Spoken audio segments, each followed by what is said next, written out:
how is the Congress politically handling this attack that's come in from the BJP? See, because now, nothing can be left to chance for either side. Whatever allegations are made, they have to be addressed and they have to be handled, because otherwise perceptions can grow a root. The BJP says they have thrown you a challenge. They have defied you to name a Lingayat chief minister.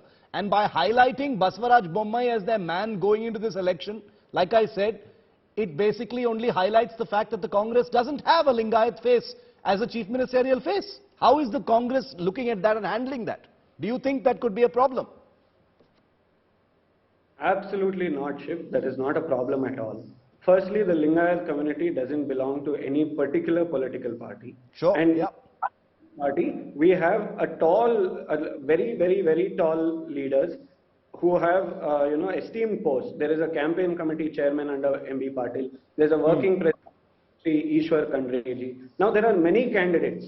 Now, the CLP leader as well as the party president have made it amply clear that we don't project a face before the election. There's a democratic process that we employ, unlike the BJP, where after going into election, after we get our numbers, the newly elected MLAs will vote as to who they want as the chief minister. And ultimately, the High Command will take, the final decision. Now, as I said, the BJP Karnataka lacks state leadership. Yeah. They have one chief minister. They have many other, there's a massive exodus of senior BJP leaders who are either forced to resign or they're joining opposition parties to expose the Bharatiya Janata Party. And the only option left for them is to depend on the charisma of Narendra Modi. Okay. Now, that is not the case with Congress. There is a democratic process in place. And this time, the people of Karnataka are not blind to just randomly believe the statements made by the BJP. Okay. Okay. WhatsApp universities. We respect every community, every leader. We take all sections of the society in confidence, and then we'll take our final call. Does not exist in the BJP. Okay. Final comments from both of you. Yes, go ahead first, Mohan, because tomorrow the most intense phase of this election campaign kicks off. Yogi Adityanath is arriving. Priyanka Gandhi is already in Karnataka. Modi arriving in a few days from now. Final comments. Yes, Mohan.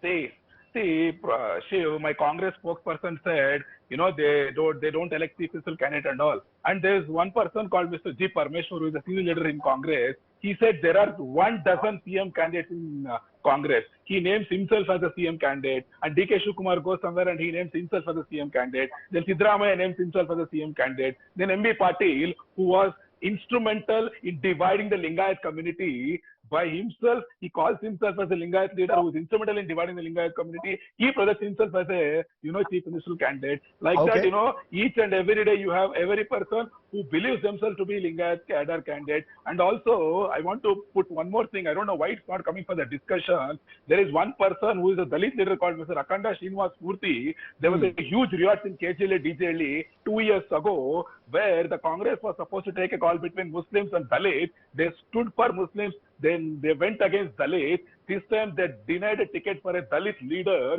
who was there in Congress for several years. So this is the kind of, the strategy Congress follow. They never allow any community inside their party to grow. Siddaramaiah, who is also from another party, who came to Congress and who sidelined all senior leaders of Congress, and he became the chief minister. That's how Congress works. So they have dozens of CM candidates as said by, their own leaders. It's done and dusted for Congress. This time we'll be returned to power. Take it from you on May 13th. As our CM said, we will definitely cross 140 seats on that day. Shathabish, the BJP's big guns, the biggest gun, as a matter of fact, the Prime Minister will be there. Over 20 rallies and campaign events across the state starting the end of this month.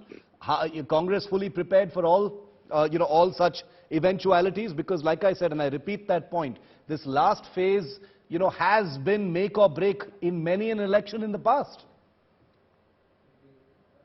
It doesn't matter as to which big gun from the Bharatiya Janata Party enters Congress for elections, enters Karnataka for elections, and the spokespersons keeps bringing in and reeling in caste, community and religion. These are deliberate, digressive statements made by the Bharatiya Janata Party to derail and distract the people of Karnataka. Let them talk about issues that really matter.